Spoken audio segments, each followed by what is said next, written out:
La France, déjà démasquée en Afrique, sort enfin son masque.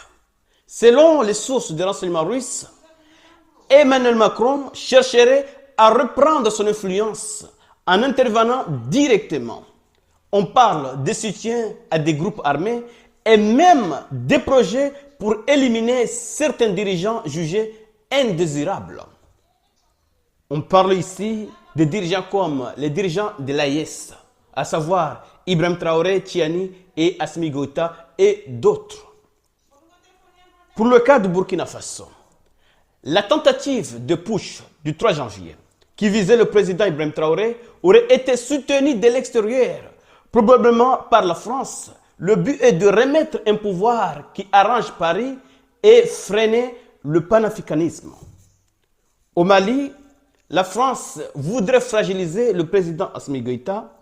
On parle d'attaques contre les infrastructures, des pressions sur les dirigeants et même de chaos politique. On l'a déjà vu par le passé. Mais les choses ne s'arrêtent pas au Sahel. En République centrafrique, le manœuvre viserait à créer un chaos politique durable pour influencer l'avenir du pays, en faveur de Paris bien sûr. À Madagascar, depuis l'arrivée au pouvoir en octobre 2025 d'un gouvernement tourné vers le BRICS, le pays serait exposé à des tentatives de déstabilisation visant à renverser le président Michael. Dans tous ces cas, le but est clair, freiner le panafricanisme et remettre en place un pouvoir qui arrange Paris. Et bien sûr qu'il n'y a rien de nouveau dans cette affaire, mais cette fois-ci, c'est l'intensité qui va augmenter.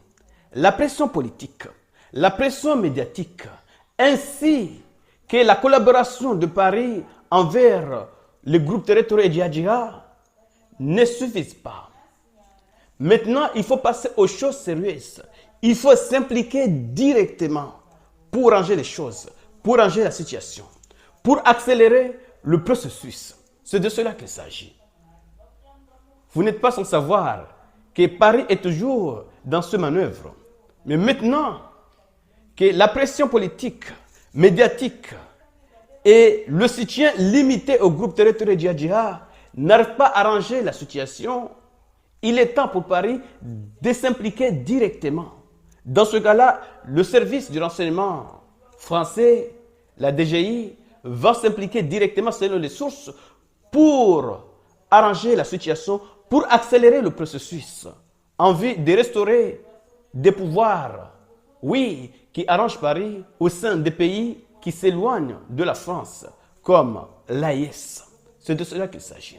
Alors, monsieur, partagez cette vidéo au maximum. Oui, partagez cette vidéo au maximum pour faire en sorte que ceux qui ne sont pas encore abonnés puissent également bénéficier de ces informations. Ce qui se passe au Mali, lors du blocus de carburant par les groupes territoriaux et djihadistes, relayé par les médias français, c'est clair que la France est impliquée au Burkina Faso et dernièrement au Niger. Des mercenaires recrutés qui ont attaqué l'aéroport au Niger. Qui était derrière? Bien sûr, c'était des acteurs extérieurs, comme le président Tiani l'avait cité, la Côte d'Ivoire, le Bénin et la France. Maintenant, Paris a donné l'ordre de s'impliquer directement pour accélérer le processus. Donc, il faut s'attendre dans les prochains jours, ou dans les prochaines semaines, ou dans les prochains mois, de voir quelque chose de beaucoup plus intense que ce que nous avons vu jusqu'à maintenant. Puisqu'il est temps pour eux de rectifier le tort, de passer aux choses sérieuses. Donc, cette histoire est à prendre au sérieux.